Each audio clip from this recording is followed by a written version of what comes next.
Hello guys, welcome to my YouTube channel. Today I cook chicken paksiw. Diba merong fish paksiw? Ngayon naman unique. Luluto po ako ng chicken paksiw. So ito po yung mga ingredients. Sibuyas, bawang, ano nga to? Luya, chicken, tomato. Ito mga additional lang po to para pangparami. So patatas, talong, sili pang pabango, tapos ito po yung last. So nakakuha na po siya, by number 1. Itong una ko, ito, pangalawa, pangatlo, pang-apat, itong madaling maluto. Tapos dito tayo.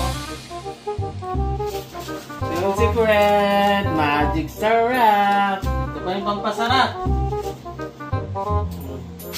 Ito na po yung ingredients.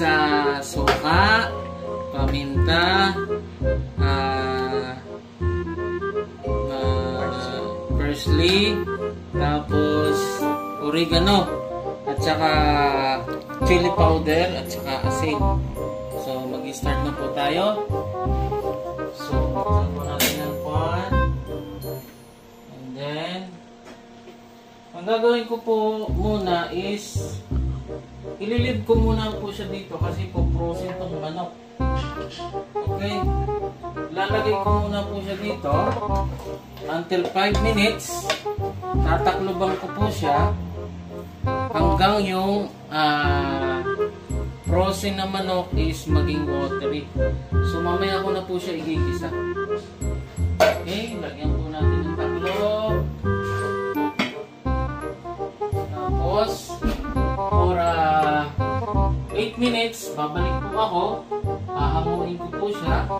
Tapos igigisa ko na po siya.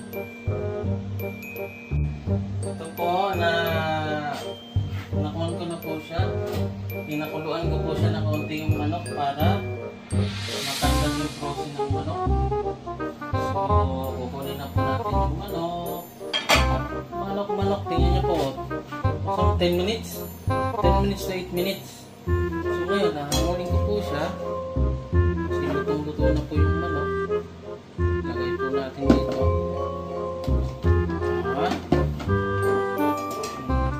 Tapos itong sabaw is ilalagay po natin itong sabaw. I-separate ko muna po siya.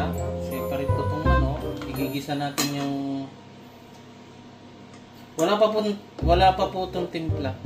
Walang asin, walang kahit ano. Georgian.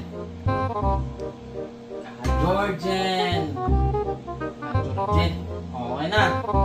Ngayon, ang gagawin ko is kukunin po natin to. Malalagay po natin itong sabaw na ito natin pinaka-stack to.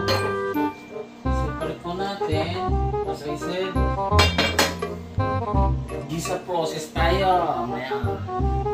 So gusto ko yung gisa process kasi pag ginisa mo yung manok, mawawala po yung lansa niya, tapos yung aroma ng sibuyas, bawang, luya, magkikreate po siya ng aroma na which is na nagpapasarap sa ulam.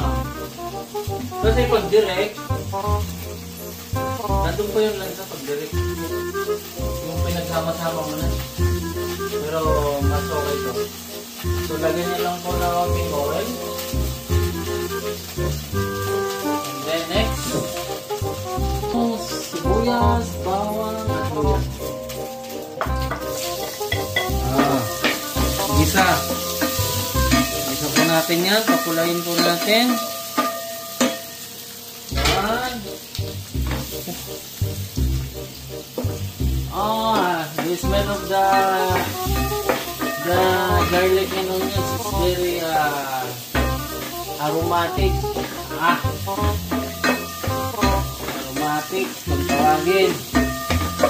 Namumula na siya. Tapos, pwede niyo po isabay ang manok. So, yun. Lulutuin pa rin natin yung manok para yung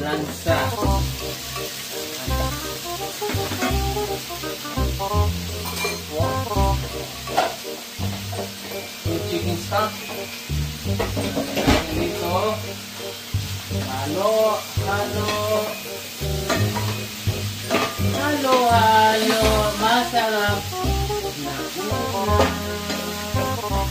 Nako. Tingnan nyo po.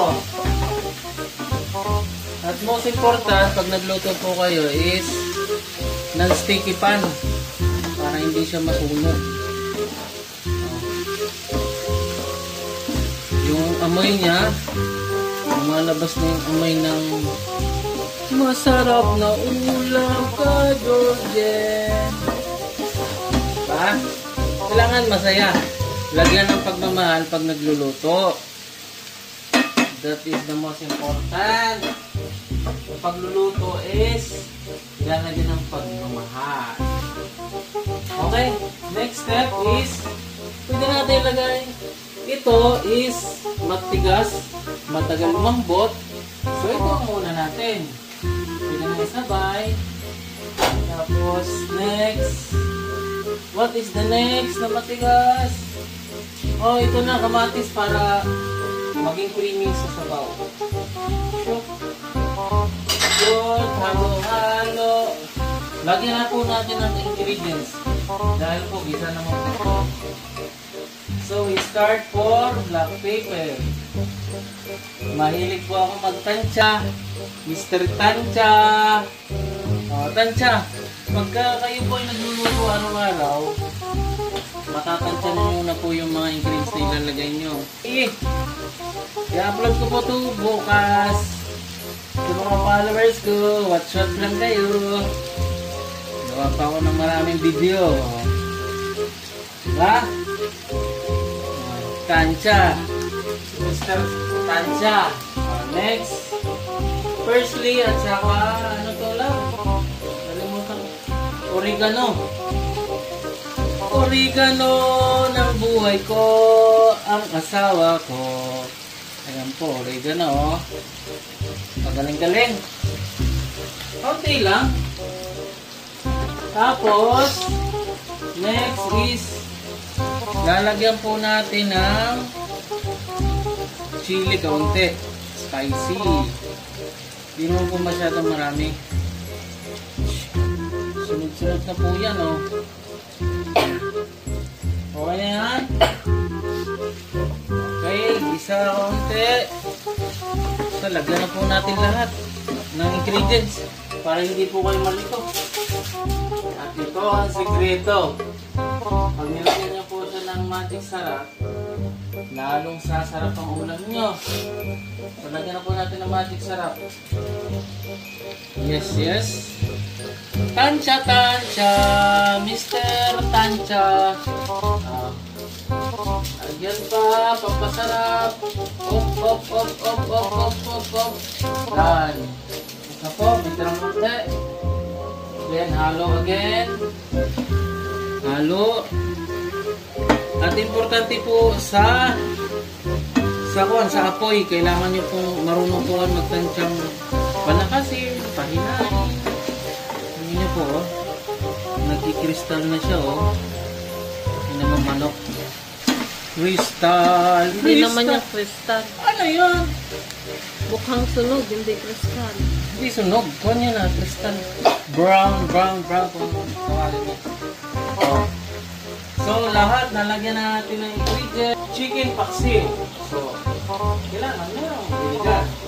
So, tansya. Tansya, tansya. Op, op, op, op. Tama na. Tapos, lopay. Halo na kaunti. Tapos, lagyan natin ng tubig. Tubig. Tapos, yun na po. Tapos, ililib natin ng maximum 10 minutes. Tapos, ready to go na po yan. Okay. Nalagyan na po natin ng sopa. Ngayon, ibabalik na po natin yung sabaw. Okay. Sabaw. Lagyan natin ng kaunti pang sabaw. Kasi masarap pag may sabaw. Mainit na tubig. Okay.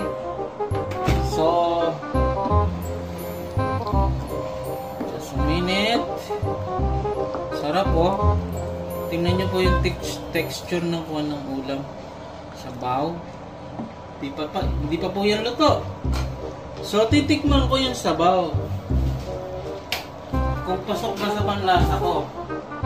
Kung kailangan ko po bang dagdagan ng asin, o ng maling sarap, o whatever. Oh. Unang tikim.